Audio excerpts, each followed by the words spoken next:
Hi, I'm Courtney, and I love dinosaurs. Do you know what I really love about dinosaurs? That there were so many bizarre-looking species that evolved throughout millions of years.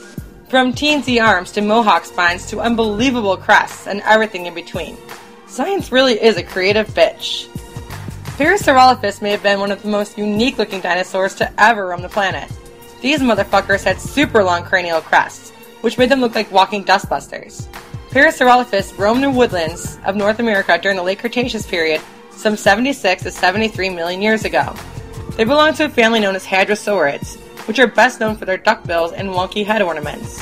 Despite being a fairly popular dinosaur, Parasaurolophus was actually one of the rarer hadrosaurids, with only 3 known species to ever be discovered. Parasaurolophus measured about 31 feet long, weighed around 4 tons, and had a skull the length of a human, which is about 5 foot 3 inches long, just to be exact. Similar to Triceratops, Parasaurolophus had dental batteries. Their skulls housed hundreds of teeth, with only a handful being used at any time. Since Parasaurolophus walked as both a biped and as a quadruped, it got to enjoy an array of tasty foliage.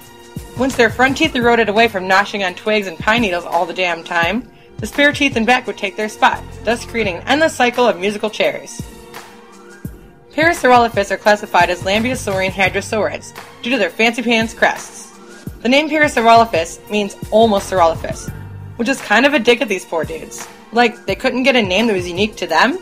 They instead had to live in infamy as almost another species of dinosaur to which they didn't really resemble. You see, Saurolophus belongs to a sister group of hadrosaurids known as Saurolophinae, and these dudes are known for having solid to no crests at all. So they were as close to being similar as we are to apes. That's okay, Parasaurolophus is more commonly known as near-crested lizard, because, you know, that makes sense. The crests of Parasaurolophus were hollow, with tubes leading from each nostril to the end of the crest, then running back down the crest and into the skull. Essentially, this was their nasal cavity placed on top of their head. Science really loves fucking with nature. The large surface area of Parasaurolophus's crest likely allowed for thermoregulation, helping cool the skull and brain. The crests also served as a visual display for each species and sex to identify one another, and is believed to grow longer with age. Babies had a tiny bump on their noggins, where juveniles displayed a small rounded crest which grew as individuals reached sexual maturity. Scientists decided to test out whether or not Parasaurolophus could communicate through their head noses, and found that the crests did, indeed, create a sound when air gets blasted through them. Since the crests on males were longer than those on females, they were probably capable of creating a louder, longer sound. It's likely that the males would bellow loudest when they were looking for a hot piece of nar-nar.